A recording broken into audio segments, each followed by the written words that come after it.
A day of my life as a bayot, ganay duha ka buok anak.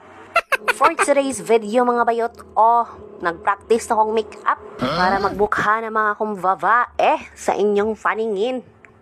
Kasi bakit naman itong mukha na to, nga para man magbakla.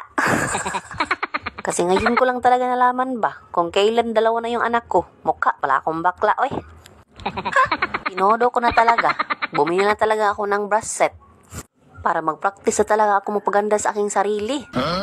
Kasi noon, ganda-ganda naman ako sa aking sarili, pero hindi pala, Oh my Bakit pala tayo God. nagtatagalog dito, Wala naman tayong angay dito.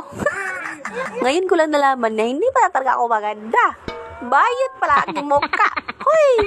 Kaya ito na. Itodo ko na talaga ito. Ipapakita ko na talaga yung tunay kong kagandahan. Ganun.